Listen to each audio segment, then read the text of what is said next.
명절을 세고 오늘 이제 첫 안식일을 맞이했는데 우리 모두가 귀한 자리에서 이렇게 세상에 전염병 때문에 두려운 가운데 있지만 하나님의 평안한 마음을 주셔서 안식일에 참석하게 된 것 감사합니다. 네. 특히 우리 김세 어머니와 또 강석봉 우리 성도님 또 안식을 기억하여 지킬 수 있게 은혜 주신 것 감사합니다.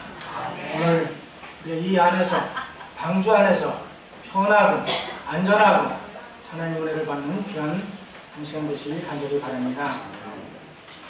오늘은 설교 제목은 주의 길을 예비하는 성도들. 본문의 말씀을 다같이 봉독하도록 하겠습니다. 마태복음 3장 1절로 9절, 이사야 40장 3절입니다. 제가 흰 글씨 읽고요. 여러분은 노란 글씨를 읽어주시면 좋겠습니다. 그때에 침례 요한이 이르러 유대 광야에서 전파하여 가로되 그에게야 천국이 가까이라 하였으니 저는 이사야 선지자로 말씀하신 자라 일러스되 광야에 외치는 자의 소리가 있어 가로되 너희는 주의 길을 예비하라 그의 첩경을 평탄케 하라 하였느니라. 이 요한은 야베에 떨어지고 어린 아이를 입고 음식은 맹뜨기와 석청이었더라. 이때에 예루살렘과 온 유다와 요다강 사방에서 다 그에게 나와 자기들의 죄를 자복하고 요단 안에서 그에게 침례를 받더니 요한이 많은 바리새인과 사두개인 이 침례를 베푸는 데 오는 것을 보고 이르되 독사의 자식들아 누가 너희를 가르쳐 임박한 진노를 피하라 하더냐. 그러므로 그에게 합당한 은혜를 보고 속으로 하나님이 믿으셔서 생각하라. 내가 너희 이름이 하나님의 능히 너희들로 아브라함의 자손이 되게 하시리라. 아멘. 이사야 40장 3절입니다. 외치는 자의 소리여 가로되 너희는 광야에서 여호와의 길을 예비하라. 사마리아에서 약하님의 그를 평탄케 하라. 우리 사모님께서 이 설교 내용을 또 잘 말씀해 주셔서 감사합니다. 동양나라, 우리나라를 포함해서 동양나라에서는 옛날에 왕이 자신의 영토를 순회할 때에 그 사람들을 미리 그 순회 지역으로 보내서 그 길을 잘 닦고 또 주변을 정리하도록 그렇게 했습니다. 그래서 왕이 자주 가지 않는 그런 곳 시찰할 때에 그 왕이 잘 가지 않는 곳에는 도로도 잘 정비가 안 되고 또 이렇게 준비가 안 됐지만 왕이 온다고 하면 그 모든 걸 정비한 것처럼 그런 풍습이 있었습니다. 제가 어려서도 지금은 뭐 그렇게 심한 것 같지 않은데 대통령이 한번 시찰 나오신다 하면 며칠 전부터 도로를 정비하고 그 다음에 학생들을 동원하고 그래서 그런 대통령이 오시는 길을 미리 준비하는 것을 본 기억이 있습니다. 오늘 여기 본문의 말씀에서는 침례 요한은 바로 예수님의 초림을 준비하는 그런 사명을 부여받았습니다. 그래서 이 침례 요한은 우리 예수 그리스도께서 예언하신 대로 베들레헴에 탄생할 것을 미리 예언했던 구약 선지자의 말을 통해서 그런 길을 준비했습니다. 그래서 오늘 우리는 이 본문의 말씀을 통해서 주의 길을 예비하는 자들이라는 제목을 가지고 말씀을 드리겠습니다. 첫째, 이 침례 요한은 광야에서 회개의 기별을 외쳤습니다. 마태복음 3장 1절 그때에 침례 요한이 이르러 유대 광야에서 전파하여 가로되 회개하라 천국이 가까웠느니라 하였으니. 여기 그때라고 하는 그 말씀은 어느 때를 말하는가? 바로 예수님께서 헤롯 왕을 피해서 애굽으로 피난했다가 헬라시 죽은 다음에 천사를 통해서 다시 고향으로 돌아가라고 하는 지시를 따라서 나사렛에 와서 성장하셨던 그 때를 말하는 것입니다. 그래서 침례 요한이 출인해서 회개의 기별을 전파할 그때 바로 예수님이 나사렛 동네에서 성장하셔서 이제 지상 생애를 준비하고 있는 그때를 가리키는 것입니다. 그때 침례 요한이 이르러 유대 광야에서 전파해 가로되 회개하라 천국이 가까웠느니라. 여러분, 우리가 예수님을 만나려면 우리가 거룩한 사람이 만날 수가 있습니다. 그렇기 때문에 예수님을 만나기 전에 우리의 모든 죄를 회개하고 그 앞에 나갈 수 있는 것입니다. 구약의 마지막 책은 말라기서입니다. 말라기는 구약의 마지막 선지자이죠. 말라기서는 침례 요한이 출생하기 전 400여 년 전에 기록된 책입니다. 말라기 선지자는 누군가 엘리야의 심령과 능력으로 백성들의 마음을 하나님께로 돌이키게 하여 그리스도의 초림을 예비할 것을 예언했습니다. 말라기 4장 5절 보라 여호와의 크고 두려운 날이 이르기 전에 내가 선지 엘리야를 너에게 보내리니 그가 아비의 마음을 자녀에게로 돌이키게 하고 자녀들의 마음을 그들의 아비에게로 돌이키게 하리라. 돌이키지 아니하면 두렵건대 와서 저주로 그 땅을 칠까 하노라 하시니라. 이 침례 요한은 이사야 선지자와 말라기 선지자가 예언한 것처럼 예수님의 초림을 예비할 그런 사람으로 그가 예언을 성취하고 있는 것이었습니다. 그래서 누가복음 1장 7절에 보면 저가 또 엘리야의 심령과 능력으로 주 앞에 앞서 가서 아비의 마음을 자식에게 거스리는 자를 의인의 슬기에게로 돌아오게 하고 주를 위하여 세운 백성을 예비하리라. 바로 침례 요한은 예수님께서 인류를 구원하기 위하여 이 땅에 오실 초림을 준비하도록 사명을 부여받은 하나님의 선지자였습니다. 그는 그렇기 때문에 모든 백성들에게 외쳐 이르기를 회개하라 천국이 가까웠다고 외치고 있는 것입니다. 요한은 한 선지자로서 아비의 마음을 자식에게 거스리는 자를 의인의 슬기로 돌아오게 하기 위하여 세운 백성을 예비하게 할 것이다. 그는 그리스도의 초림을 위하여 길을 예비함으로 주의 재림을 위하여 백성을 준비시킬 자들의 한 표상이 되었다. 예수님은 이 땅에 2000년에 오셔서 인류의 구원을 위하여 십자가에 죽으시고 3일 만에 부활하셔서 하늘로 승천하시면서 내가 다시 오리라. 2000년 전에 오신 예수님은 죄인을 구원하러 오셨습니다. 그러면 하늘로 가시면서 내가 다시 오시겠다고 그런 예수님은 누구를 부르러 오실까요? 죄와 상관없이 의인을 부르러 오시는 것입니다. 마태복음 4장 17절 이때로부터 예수께서 비로소 전파하여 가라사대 회개하라 천국이 가까웠느니라 하시더라. 예수님도 이 땅에 오셔서 무슨 기별을 전했어요? 회개하라 천국이 가까웠다고 하는 그런 기별을 전하셨습니다. 마가복음 6장 12절에 보면 제자들이 나아가서 회개하라고 전파하고 많은 귀신을 쫓아내며 많은 병인에게 기름을 발라 고치더라. 예수님의 제자들도 마찬가지로 회개의 기별을 전파했습니다. 그러므로 사도 요한은 계시록 2장 16절에 말하기를 그러므로 회개하라 그러지 아니하면 내가 내게 속히 임하여 내 입의 검으로 그들과 싸우리라고 말씀하고 있는 것입니다. 물론 내가 사랑하는 자를 책망하여 징계하노니 그러므로 내가 열심을 내라 회개하라고 말씀하고 있습니다.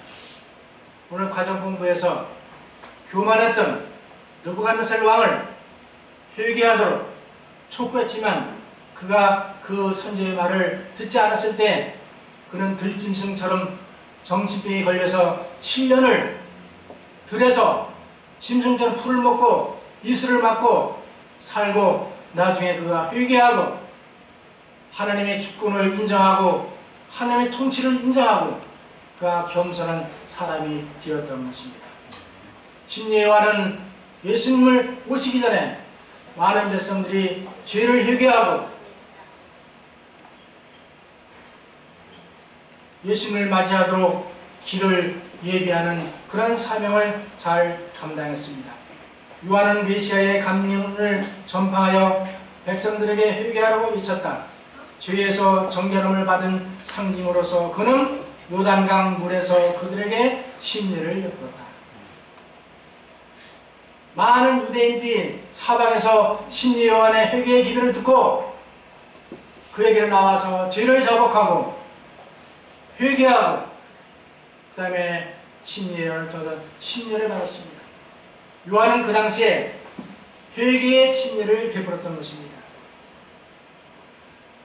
우리의 마음이 죄로 물들고 완악하고 하나님 만날 수 없는 그런 처지에 놓인 우리에게 심리 요한은 외치고 있는 것입니다. 예수님은 외치고 있는 것입니다.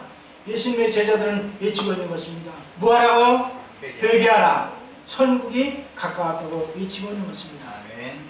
주의 길을 예비하도록 회개의 기별을 전했던 심리 요한처럼 우리 사랑하는 성도들은 내 자신의 죄를 회개하고 세상 사람들에게 죄를 회개하는 기별을 전파해야 되는 것입니다. 두 번째로 심리 요한은 광야에서 심리 요한은 털옷을 입고 약대토를 입고 가죽띠를 띠고 복음을 전했습니다. 마태복음 3장 4절 이 요한은 약대토를 입고 허리에 가죽띠를 띠고 음식은 메뚜기와 석청이었더라. 여러분, 옷은 그 사람의 신분과 정체성을 나타내게 됩니다. 여러분, 군인이 군복을 입으면 군인이죠.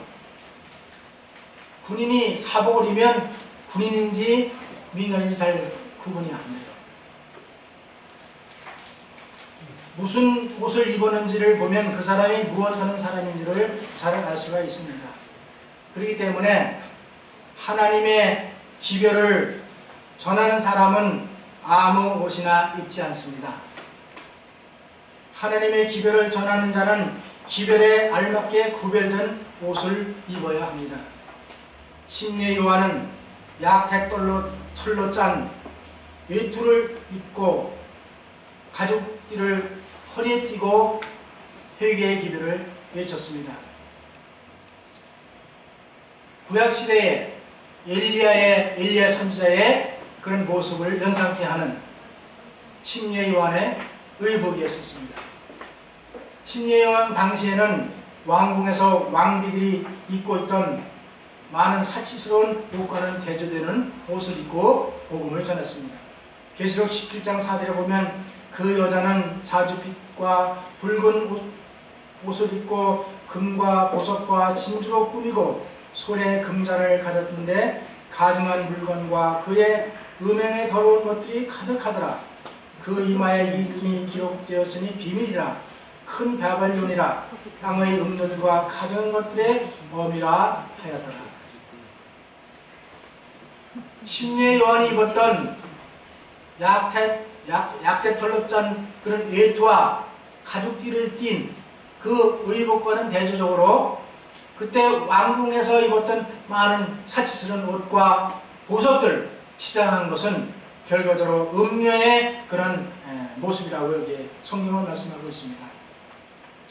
모든 사람이 아름답고 깨끗하고 외모 있는 옷을 입되 성소에서는 전적으로 불합당한 외모의 단장을 하지 않도록 가르침을 받아야 한다. 우리가 결혼식에 갈 때에 어떤 옷을 입고 가요? 네? 가장 깨끗하고 단장한 옷을 입고 예식에 가죠. 그것이 예의입니다. 어떤 때는 그렇게 하지 못할 경우도 있죠. 그런 상황이. 그러나 우리가 하나님께 예배하러 올 때에 하나님의 복음을 전하러 나갈 때에 우리의 옷은 우리가 전하는 그런 기별과 잘 맞고 가장 정렬하고 깨끗한 옷을 입어야 된다고 말씀하고 있습니다. 여러분, 옷이 날개라는 말이 있죠. 옷을 단정하게 깨끗하게 잘 이렇게 입으면, 잘 입으려는 것이 아니고 정말 잘 세탁해서 잘 다려서 입으면 어디 나가도 자신감이 생겨요. 그래야 안 그래요? 옷이 잘 준비가 안 되면 나갈 때도 마음에 위축이 되고 그래요. 그래서 우리가 예수님을 믿는 사람들, 특별히 침례 요한이 광야에서 회개의 기별을 전할 때 그는 복장도 그의 기별에 맞게 입었던 것입니다. 우리가 마지막 때를 사는 재림 성도로서 우리는 우리의 복장, 예배 때 오는 복장, 또 하나님께 나갈 때 가장 준비된 그런 모습으로 하나님께 예배할 때 하나님께 더 기뻐하시고 우리를 사랑하셔 주실 것입니다. 많은 사람들이 안식일에 예배하기 위하여 회중 앞에 어떻게 차리고 나타나야 할 것인지에 대하여 교훈을 받을 필요가 있다. 이건 제 말씀이 아니고 증언의 말씀입니다. 저들은 주일 중에 입었던 평복을 입고 하나님 앞에 나가지 말아야 한다. 모든 사람이 특별한 안식일의 의복을 마련하여 하나님의 전에 예배에 출석할 때에 입도록 해야 할 것이다. 이건 뭐냐면 그간 지금 하나님께 대한 예배에 대한 정신, 마음과 태도가 그렇게 준비되어야 한다는 그런 말씀입니다. 옷을 입는 일은 그 밖에 다른 모든 일과 마찬가지로 우리의 조물주께 영광을 돌리기 위하여 우리에게 부여된 특권이다. 하나님께서는 우리의 입는 의복이 간결하고 건강적으로 될 뿐만 아니라 그것이 몸에 잘 맞고 신분에 적응하는 것이 되기를 원하신다. 교회에 보내는 것은 180쪽에 말씀하고 있습니다. 이게 문수전도봉사 65쪽에 이렇게 말씀했어요. 단정하지 못한 옷차림은 우리가 민노라고 공언하는 진리에 대해 비난을 초래한다. 우리가 하나님 앞에 나갈 때, 우리가 심지어 다른 어떤 예식에 나갈 때 우리가 함부로 이렇게 옷을 입고 가지 않는 것처럼 하나님께 예배를 나올 때 정말 단정하게 잘 준비해서 나오는 것이 하나님께 대한 예의와 우리의 모습이라고 말씀하고 있습니다. 주의 초림을 전파하는 침례 요한은 선지자에 합당한 옷을 입었습니다. 우리의 재림을 전파하는 우리 모든 재림 성도들은 우리가 우리의 신분에 맞게 모든 의복과 모든 태도가 그렇게 준비되는 것이 하나님의 뜻이라고 말씀하고 있습니다. 세 번째로 침례 요한은 광야에서 음식을 먹었습니다. 마태복음 3장 4절 이 요한은 약대토를 입고 허리에 가죽띠를 띠고 음식은 메뚜기와 석청이었더라. 침례 요한은 태어날 때부터 나시인이었습니다. 출생시부터 하나님께 바쳐진 나시린 그는 일생을 성경하기로 스스로 서원하였습니다. 나시린은 태어나자마자 하나님께 바쳐진 사람이에요. 이 침례 요한은 태어나기 전부터 천사가 이미 그 아버지 사가랴에게 나타나서 네 아들이 이렇게 태어날 텐데 네 아들은 구별해서 하나님께 바치신 아들이라고 말했습니다. 나시린은 남자나 여자가 하나님께 서원하고 그분께 드려진 사람을 말합니다. 하나님께 서원하고 구별하는 모든 날 동안 나시린은 포도나무의 소산과 독주를 마시지 말아야 합니다. 나시린은 하나님께 서원하고 구별한 모든 날 동안에 머리를 깎지 말아야 합니다. 그럼 구약에 누가 머리를 깎았어요? 삼손이 나시린인데 그 비밀을 알려줘가지고 결과적으로 삼손은 큰 고난을 당하고 나중에는 하나님을 떠나는 그런 가운데 다시 회개하고 그가 하나님께 돌아갔던 그런 일을 우리가 알 수 있습니다. 나시린은 하나님께 서원하고 구별하는 날 동안 시체를 가까이 하지 말아야 합니다. 나시린은 시체, 사람의 시체든지 동물의 시체든지 가까이 하지만 부정하기 때문에. 나시리는 하나님께 서원한 날이 마치면 하나님께 번제와 속죄와 화목제와 소제와 전제를 드려야 하는 것입니다. 그래서 이 침례 요한은 나시린으로 태어났기 때문에 그 하나님의 그 나시린의 규정을 잘 준수했습니다. 그래서 그는 하나님의 기별을 전하는 선지자였기 때문에 침례 요한은 아무 음식이나 먹지 않았습니다. 창세기 1장 29절 하나님이 가라사대 내가 온 지면에 씨 맺는 모든 채소와 씨 가진 열매 맺는 모든 나무를 너에게 주노니 너의 식물이 될지니라. 하나님께서 태초에 만물을 창조하시고 사람을 창조하시고 우리에게 최초로 주신 양식은 뭐라고 그랬어요? 씨 맺는 채소와 씨 가진 열매 맺는 과일이라고 말씀했습니다. 그런데 사람들이 죄를 짓고 더 이상 죄가 온 땅에 관영하기 때문에 하나님이 그것을 그냥 둘 수가 없어서 홍수로 세상을 심판하신 후에는 일시적으로 육식을 허락하셨습니다.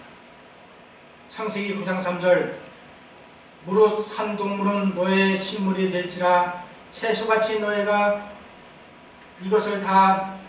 내가 이것을 다 너에게 주노라. 그러나 고기를 그 생명되는 피채 먹지 말 것이니라. 하나님께서 원래의 음식은 채소와 과일과 견과류 이런 걸 주셨는데 노아 홍수 난 후에는 그것이 채소를 구할 수 없었기 때문에 일시적으로 육식을 허락하시는 거예요. 근데 육식을 동물을 먹되 뭐 채 먹지 말라고요? 피는 뭐예요? 생명입니다. 제가 시골 살 때 저희 이웃 집에 저희 친구 아버지가 사냥을 참 잘했어요. 나가면 토끼도 잡아오고 사슴도 그 사냥을 잘했는데 그분들은 사냥을 이게 산채로 끌고 오잖아요. 어떤 죽은 것도 오지만 산채로 오면 그 동네 사람들이 모여서 피 먹으려고 다 모입니다. 그래서 그 짐승을 이게 흉기로다가 핏줄을 따면 그 그릇에다가 담아야 하는 그게 뜨끈뜨끈 김이 올라오거든요. 그걸 마십니다. 그분들 가족 중에 제가 알기로는 정신질환을 앓는 사람들 많이 봤습니다. 아주 잔인하잖아요. 그렇지 못하면 현장에서 피를 이렇게 마셔요. 물고기든지 자라 같은 거 이거 강장제라고 그러잖아요. 그런 하나님께서 말씀해 뭐라 그랬어요? 고기를 먹되 피좀. 그래서 세계적으로 가장 위생이 발달하는 나라가 이스라엘 유대민족이에요. 유대인들은 그 하나님께 제사 드리는데 양을 잡고 짐승을 잡잖아요. 그래서 피를 다 쏟아서 그걸 별도로 이게 그 제단에 그 주에 붓고 그걸 그래서 짐승을 가장 위생적으로 삼는 그런 사람들이 유대인이라고. 자, 그런데 요즘에 우리가 공포에 떨고 있는 게 뭐지요? 신종 코로나 바이러스. 그것 때문에 지금 중국은 물론 온 세계가 공포에 떨고 있습니다. 지난해 12월에 중국 후베이성 우한에서 발생한 신종 코로나 바이러스 감염으로 인해 폐렴이 확산되기 때문에 우리 모든 세계 각 나라 방역 당국이 긴장하고 공포에 떨고 있습니다. 우리나라에서도 벌써 11번째 확진자가 생겼다고 그렇게 합니다. 자, 그래서 우리 정부가 어제 중국 후한에 가서 전 세계를 가서 거기 우리 교민들 368명을 전 세계에 태워가지고 와서 그 진천과 아산에 이렇게 나눠서 격리 치료하려고 하는데 진천에서 어떻게 했어요? 주민들이 안 된다. 왜 하필 우리 지역이냐, 오지 말라고 막 길을 막고 이렇게 농성을 했습니다. 근데 한편에 아산에서는 환영하는 또 이 프랭카드를 걸고 오라고 우리 교포 그렇게 해서 그 대조적인 모습을 보였습니다. 어쨌든 간에 이런 전염병이 지금 계속 확산하고 있잖아요. 뭐 우리가 아는 대로 메르스라든가 사스라든가 그 다음에 이런 그 신종플루 이런 모든 것들이 바이러스가 눈에 보이지 않기 때문에 어떻게 하는지 몰라요. 근데 여기에 세계적인 바이러스 연구자 권위자 이집트의 아인 삼스 대학의 무함마드 자키라는 교수가 글을 썼는데 이렇게 썼습니다. 야생동물을 먹는 행위가 사라지지 않는다면 신종 코로나 바이러스 감염증 같은 바이러스 공격이 계속될 것이다. 이렇게 경고했습니다. 언론의 보도를 보면 이번에 우한에서 발생한 그 코로나 바이러스는 박쥐에서 그 바이러스가 발병을 해서 사람에게 옮겨졌다 이렇게 지금 주장하고 있습니다. 여러분 쥐는 정말 많은 병들을 옮기잖아요. 일반 쥐는 한 2년뿐이 못 산답니다. 근데 이 박쥐는 40년을 산대요. 그래서 40년 사는데 이 박쥐한테 바이러스가 몇 종이나 서식하고 있는 거는 137종이나 이 박쥐 속에 바이러스가 있답니다. 그래서 이게 뭐 정확한 건지 모르지만 언론에 보면 그 우한에서 그 박쥐를 요리해서 먹고 또 뱀을 요리해서 먹고 뭐 그런 나라들이 많잖아요. 야생동물을 먹는 그런 것 때문에 질병이 이렇게 확산되지 않은가 그렇게 지금 주장하고 있습니다. 그러므로 하나님의 기별을 전하는 주의 길을 예비하는 자들은 아무 음식이나 먹지 않습니다. 하나님께 정해 주신 가장 정결하고 깨끗하고 건강한 음식을 먹습니다. 여기 레위기 11장에 보면 이렇게 말씀했습니다. 여호와께서 모세와 아론에게 구하여 그들에게 이르시되 이스라엘 자손에게 구하여 이르라. 육지 모든 짐승 중 너의 먹을 만한 생물은 이러하니.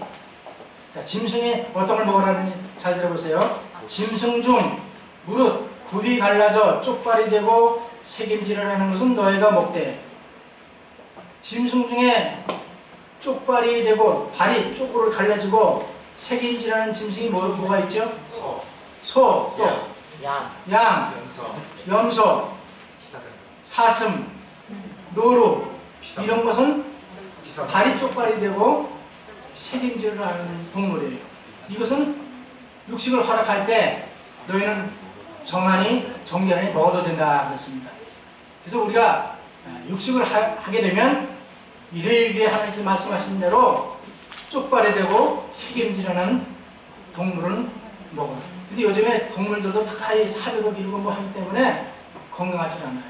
가급적 안 먹는 게 좋지만 혹 먹게 되면 이런 레위기에 말씀하는 이런 것을 뭐. 자, 가장 부정한 동물이 뭐예요? 유대, 돼지.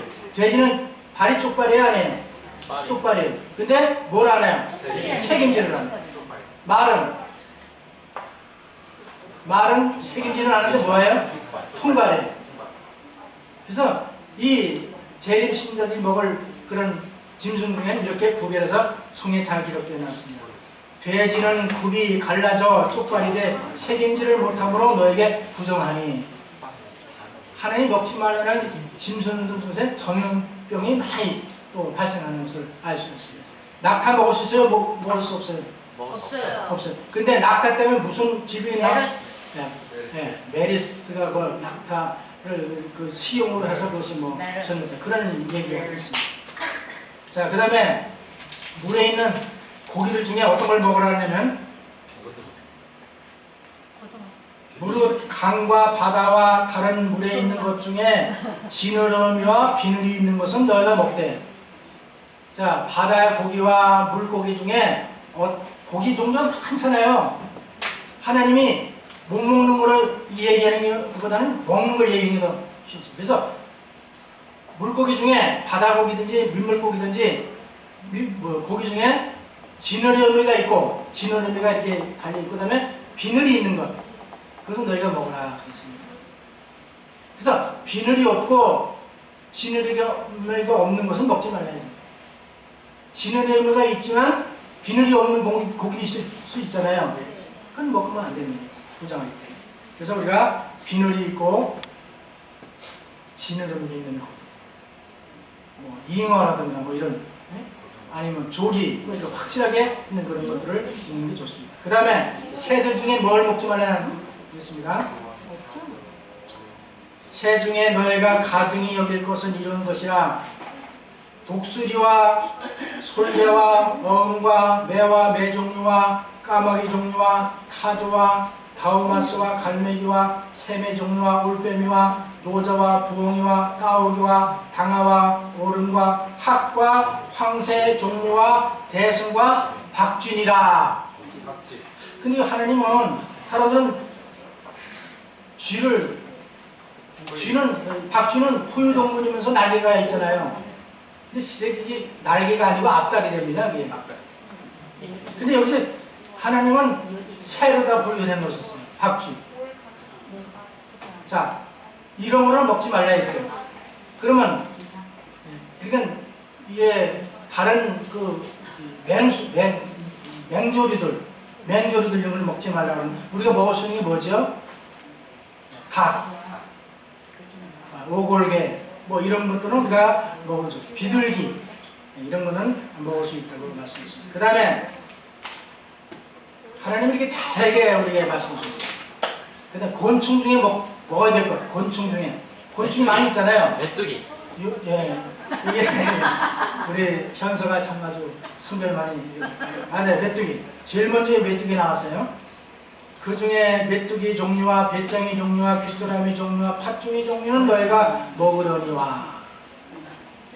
요즘 곤충 산업이 많이 발전한다고 그래요. 이 곤충, 벌레를 많이 길러서 지금 식용으로 팔잖아요. 그래야 안 그래요? 영양가 많기 때문에. 자, 그런데 우리가 먹을 수 있는 건 메뚜기 종류를 먹으라 이렇게 말씀하시죠. 자, 이사야 66장 17절을 보면 돼지고기와 가증한 물건과 쥐를 먹는 자는 다 함께 망하리라 그랬어요. 돼지고기, 쥐고기 먹는, 뭐 과거에 우리 한국에도 그런 풍습이 있었어요. 네. 그러나 지금은 안 먹죠. 그러나 이런 것들이 결과적으로 많은 질병과 부정한 동물이기 때문에 하나님이 이렇게 정해놓으신 겁니다. 그래서 침례 요한이 유대 광야에서 회개의 기회를 비치고 예수님의 초림의 길을 예비할 때 침례 요한은 메뚜기와 석청을 먹고 물을 마셨다 그랬어요. 자, 그러면 침례 요한이 쉽게 광야에서 얻을 수 있는 메뚜기와 석청을 먹었다는, 메뚜기는 우리가 여기 곤충 메뚜기를 말하는 것이 아니고, 메뚜기는 헬라어로 아크리데스인데 콩과에 속하는 게롬나무 열매입니다. 다시 말하면 우리가 콩깍지 있죠? 콩깍지 이렇게 긴 거, 그렇게 모양이 생겼어요. 그러니까 다시 말하면 침례인이 먹었던 이 메뚜기라는 것은 게롬나무 열매를 먹고, 석청은 우리가 아는 대로 바위 가운데 자연꿀이 석청 있잖아요. 그 석청꿀을 먹었다는 거죠. 그리고 바위에서 나오는 깨끗한 물을 마셨다. 그래서 침례 요한은 광야에서 뭐 요리를 복잡하게 먹는 게 아니고 단순하고 또 그곳에 먹을 수 있는 그런 것들을 이렇게 구해서 먹었다 이렇게 말씀입니다. 이 게롬나무, 메뚜기는 누가복음 15장에서 나오는 탕자가 먹었던 쥐염 열매 나무가 바로 이 게롬나무 열매인 것을 여기 말씀하고 있습니다. 그래서 이 침례 요한은 정말 가장 깨끗하고 하나님께서 허락하신 음식들만 먹었던 것입니다. 출애굽기 15장 26절 말씀하기를 가라사대 너희가 너희 하나님 여호와의 말을 청종하고 나의 보기에 의를 행하며 내 계명을 귀를 기울이며 내 규례를 지키면 내가 애굽 사람에게 내린 모든 질병의 하나도 너에게 내리지 아니하리라. 나는 너희를 치료하는 여호와임이니라. 하나님의 말씀대로 순종하면 하나님께서 우리에게 모든 질병을 치료하시고 걸리지 않도록 하신다고 했습니다. 그렇지만 우리가 질병에 또 걸려서 이렇게 고생하고 있잖아요. 어쨌든 하나님께서 우리에게 말씀하신 그런 기별들을 잘 순종하는 그런 삶을 사시길 간절히 바랍니다. 아멘. 여러분, 침례 요한은 그곳에서 그 기별을 전하면서 그런 메뚜기와 석청과 물을 먹고 하나님의 기별을 전했지만 그는 절제를 했습니다. 여러분, 절제가 뭐지? 절제.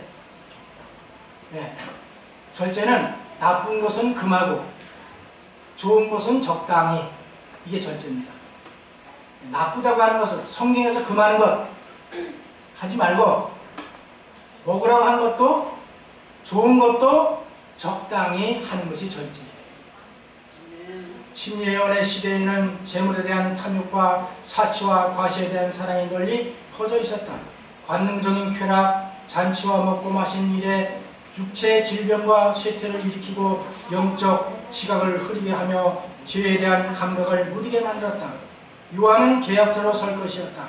그는 절제의 생애와 검소한 의복으로 그 시대의 부절제를 책망해야 했다고 말씀했습니다. 식욕과 정욕은 보다 더 고상한 정신력에 복종되어야 한다. 절제가 그리스도의 재림을 위하여 준비하는 일에 이익을 감당할 것이라고 말씀하고 있습니다. 사랑하는 성도 여러분, 침례 요한이 예수님의 초림을 예비하는 사명을 가지고 그 사명을 잘 감당했던 것처럼 우리는 예수님의 재림을 예비하는 사명을 맡은 재림 성도들입니다. 우리는 그 예수님의 재림을 맞이하기 위하여 많은 사람들을 회개하게 하고 그들이 준비되어서 예수님을 맞이하시도록 그런 일을 위해서 힘쓰는 우리 모두가 되길 간절히 바랍니다. 아멘. 구약시대의 선지자 엘리야가 이스라엘에게 회개의 기회를 외쳤습니다. 신약시대의 선지자 침례 요한이 유대인들에게 회개의 기회를 외쳤습니다. 예수님이 이 땅에 오셔서 모든 죄인들에게 회개의 기회를 외치셨습니다. 예수님의 제자들이 각 지역에 흩어져 모든 사람들에게 회개의 기회를 외쳤습니다. 재림 성도들은 모든 민족과 방언과 백성들에게 회개의 쇠천세의 기별을 외쳐야 합니다. 여러분, 쇠천세의 기별이 계시록 14장 6절로 10절에 있는 말씀이죠. 첫째 천세의 기별은 무슨 기별인가? 하나님의 심판의 때가 다가오고 있다. 그러므로 창조주 하나님을 두려워하고 그분께 영광을 돌리려는 기별입니다. 두 번째 기별은 뭐냐? 타락한 큰 성 바벨론이 무너졌다. 내 백성아 거기서 나오라는 기별입니다. 셋째 천세의 기별은 뭐냐면 짐승과 그의 우상에게 경배하지 말고 그의 표를 받지 말라고 하는 기별인 것입니다. 이 기별을 우리가 받았고 이 기별을 많은 사람들에게 전해야 되는 것이죠. 왜냐하면 그래야만 우리 예수님의 재림을 맞이할 수 있기 때문에 준비시키는 것이 우리의 사명을 맡기신 것입니다. 우리 모두가 이 사명을 잘 감당하시길 간절히 바랍니다. 아멘. 침례 요한은 예수님의 초림의 길을 예비하기 위해서 회개의 기별을 외쳤습니다. 침례 요한은 광야에서 그의 신분에 맞는 의복을 입고 기별을 전했습니다. 침례 요한은 그의 기별에 알맞은 음식을 단순히 먹고 절제하면서 예수님의 초림을 전파했습니다. 우리도 재림을 준비하고 재림을 예비하는 길을 사명을 맡겼기 때문에 우리도 침례 요한처럼 회개의 기별을 외치고 신분에 맞는 그런 의복을 입고 신분에 맞는 정결한 음식을 먹음으로 말미암아 우리의 몸과 품성이 예수 그리스도를 닮아가는 그런 삶을 사시길 간절히 바랍니다. 왜냐하면 우리 예수님 오실 때 우리를 기뻐 받으시고 우리 약속하신 한우를 상급으로 주실 것입니다. 그때까지 우리가 모두가 기도하면서 하나님의 말씀, 하나님께 순종하는 그런 삶을 사실 간절히 바라면서 말씀을 마치겠습니다. 아멘.